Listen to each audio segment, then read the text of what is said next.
खान साहब मैं मतलब एक बात जरा बीच में करूं कि ठीक है, all those measure should be taken कि जी डेफिसिट कम किया जाए, बट एट हुज एक्सपेंस। जिस तरह मैं डॉक्टर साहब मैं आपका कमेंट चाहूंगा, फिर खाकान साहब की तरफ आता हूं, डॉक्टर इकराम साहब, कि अभी यूएनडीपी ने कहा यार 16-17 बिलियन में फिर 5.8 ट्रिलियन आपने जो है सब्सिडीज दे दी, तो उधर ये नहीं मैं छोटे तबकात को अटैक हमलावर और इसको बैलेंस करने के लिए जो अपने अनटचेबल है और कहते हैं हम मुश्किल फैसला कर रहे हैं। It is a very easy decision to pass on सारा खसारा आवाम को पास ऑन करना। जी डॉक्टर साहब, डॉक्टर इकराम साहब और फिर खाकान साहब की तरफ आता हूँ। जी देखें, जो फिस्कल कंसोलिडेशन है उसके तो सब हामी हैं और फिस्कल स्टेबिलिटी के भी सब हामी हैं। हम इस बात पे इशारा कर रहे हैं कि क्या ये ज़रूरी है कि 18% का सेल टैक्स लगाकर इफेक्टिव रेट 4-5% निकाला जाए और सिर्फ 2,75,000 लोगों को रजिस्टर किया जाए आज तक। जब ट्रेडर्स को कहा कि आप रजिस्टर हो जाए, उन्होंने कहा नहीं होंगे। जब उन्हें कहा इनकम टैक्स की रिटर्न दो, उन्होंने कहा नहीं देंगे। उन्होंने कहा चलिए ठीक है, फिर सैलरी वालों पे टैक्स लगा देते हैं ज़्यादा। अब ये हम बात करें डिस्टॉर्शंस की इन टैक्स पॉलिसी, वो जो बात खाकान साहब ने की है वो बिल्कुल मुनासिब बातें हैं, उसके हक पर कोई इख्तलाफ नहीं है। सिर्फ इख्तलाफ जो आप हम उनसे कर रहे हैं, बजट बनाने वालों से, वो ये कर रहे हैं कि अगर आपके पास टैक्स एक्सपेंडिचर में 5.8 ट्रिलियन थे, तो क्या 1 ट्रिलियन क्या वहाँ से आप नहीं क्रिएट कर सकते थे स्पेस, जिससे आप ये सैलड वाले लोगों को जो ऑलरेडी बेचारे बहुत हैंड टू माउथ हैं, तो उस with in that tax structure भी आपने क्या किया, आपने वो मरात वापस नहीं लेना चाहिए। देखिए, अब मैं स्पेसिफिक एग्जांपल देता हूँ। एक क्लॉज 55 में लिखा हुआ है कि जुडिशियल अलाउंस तो सिर्फ हाई कोर्ट और सुप्रीम कोर्ट के जजेस का माफ होगा, यानी लोअर जुडिशरी का नहीं होगा। वैसे डिस्क्रिमिनेटरी है भाई, वो भी ज्यादा काम करते हैं। और इस जुडिशियल अलाउंस की मकदार क्या है? ये है उनकी सैलरी के बराबर, यानी अगर 25 लाख उनकी सैलरी कर दी गई है तो 25 लाख का अलाउंस उनको टैक्स फ्री दे दिया। अब मुझे बताइए इसकी क्या जस्टिफिकेशन है? अगर हम बात कर रहे हैं फिस्कल स्पेस, अच्छे फिस्कल मेयर्स की, अगर हम बात कर रहे हैं ट्रांसपेरेंसी की, अगर हम बात कर रहे हैं आइन की, अगर हम बात कर रहे हैं अच्छी मईशत की, ये कौन सी अच्छी मईशत है? फिर ये जो तासुर पैदा होता है कि IMF जो है वो हमें इस तरह के प्रिस्क्रिप्शन तो देता है कि आप और टैक्स लगा दें, सब पे टैक्स लगा दें, तो ये जो एग्जम्पशंस उनको क्यों नजर नहीं आती हैं? टैक्स एक्सपेंडिचर की जो बात थी वो आप देख लीजिए 3.8 से 5.8 पे चली गई। फिर उन्होंने सोचा कि हम ऐसा करते हैं, अब ये जरा सुनने की बात है, मुझे ख्याल है कि ये सारे अवाम भी जो देख रहे हैं वो भी सुन रहे हैं।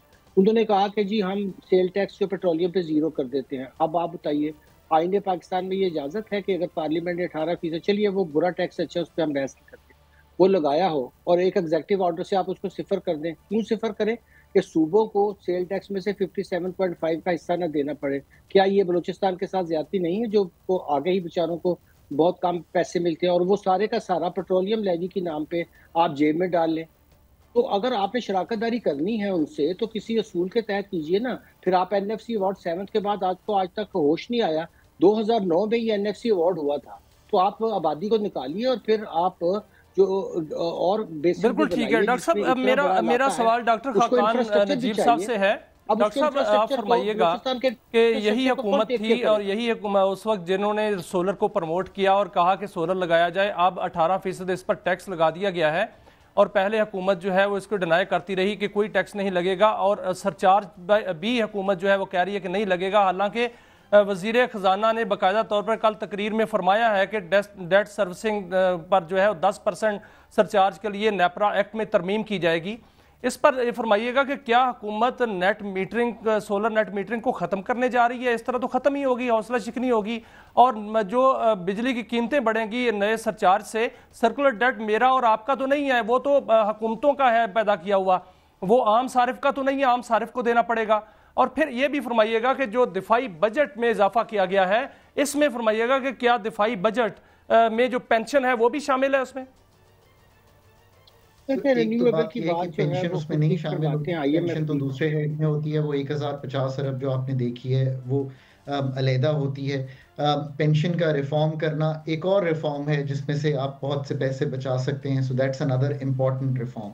जैसे आपने ये बात दुरुस्त कही है कि 18% सोलर प्लेट्स पे इम्पोर्टेड पे जो टैक्स है वो लगा दिया गया है। आई थिंक अभी इसको हमेशा सोच ये पैदा हो गई है कि सोलर बहुत सस्ता हो गया है और वो बहुत फरावानी से लग रहा है पाकिस्तान में, और चूंकि पाकिस्तानी ऑफ ग्रिड जा रही हैं तो इस प्रोसेस को वो रोकना तो नहीं चाहते, बट इसको स्लो जरूर करना चाहते हैं, बिकॉज जो सोलर की इंजेक्शन है इनटू द सिस्टम वो तवक्कुआत से बहुत ज्यादा है, और कोशिश ये करने की हो रही है कि उसका रेट थोड़ा रेज हो जाए। अभी तो आप 1.5-2 साल में अपने सोलर की पेमेंट निकाल लेते हैं कि उसका खान साहब दिस इज गुड, ये तो बढ़ना चाहिए और सस्ती आए हमारी इंडस्ट्रियलाइजेशन के लिए जरूरी है। Why to discourage it Khan साहब? बिकॉज 7,000 मेगावाट काजी साहब बिजली पड़ी हुई है इस वक्त स्टेट के पास जो कि बिक नहीं रही है।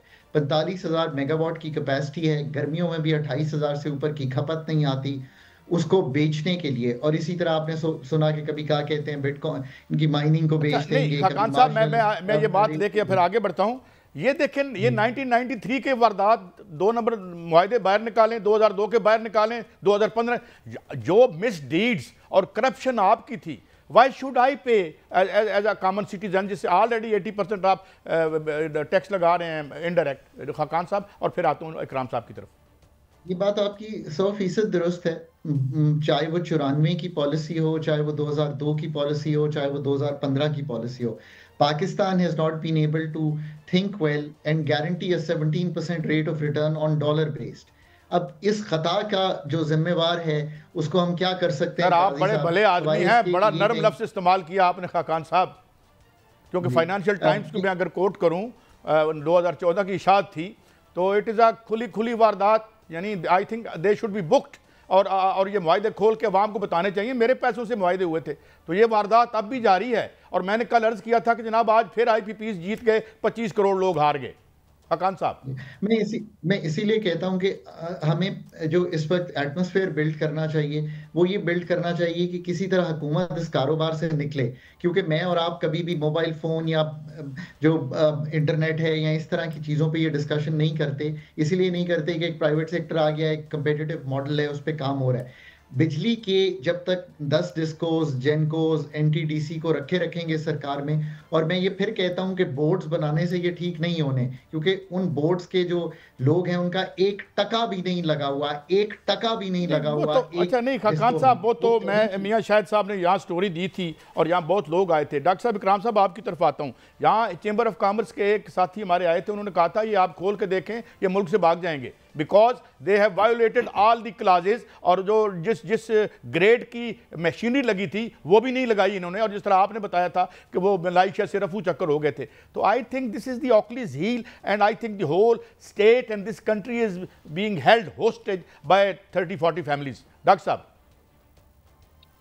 देखिए, ये जो कैप्चर्स के इशू हैं काजी साहब, ये तो हमें और आपको पता है, और वही लोग जो हैं वो अब ये चाह रहे हैं। देखिए, एक किसान को अब की जितनी महंगी बिजली आपने दी, उसका आपने ज़राअत का बेड़ा गर्क कर दिया। अगर वो सोलर से अपना पंप चलाना चाहता है, अपनी पानी की बोरिंग करके फ़ायदा उठाना चाहता है, तो आपने कहा नहीं ये तो हरगिज़ नहीं होगा, क्योंकि आप नहीं चाह रहे कि जो हमारी फूड सिक्योरिटी है, आप कह रहे हैं तुम एग्रीकल्चर इनकम टैक्स भी दो, तुम ये सारी 18% की कॉस्ट भी दो। जिन मुल्कों के अब एक्सपोर्ट कर रहे हैं हमारे उनकी पर एकड़ यील्ड देखें, आप उनकी बिजली माफ करना किसानों को देखें। डॉक्टर साहब सॉरी यार, वक्त की कमी है। और नजीब साहब आपने ये हमें बताया था, मैं जस्ट ये यस और नो चाहूँगा कि जो जाहिर है कि जो पेंशन है वो बजट से, डिफेंस बजट में अलग है, ये कहा था आपने, if I have heard you rightly. जी दुरुस्त, ठीक। जनाब डॉक्टर खाकान नजीब साहब माहिर मईशत हमें बहुत ही हमारे जो मिटाए हैं। जनाब डॉक्टर इकरामुल हक साहब किसी तारुफ के मोहताज नहीं है, तो हमने कोई लगी लिपटी रखे बगैर इस बताया हमने कि ये बजट हमारा है, आवाम का है या शराफिया का है। तो मेरे ख्याल में बातें तो वाज़ेह हो ही गई होंगी।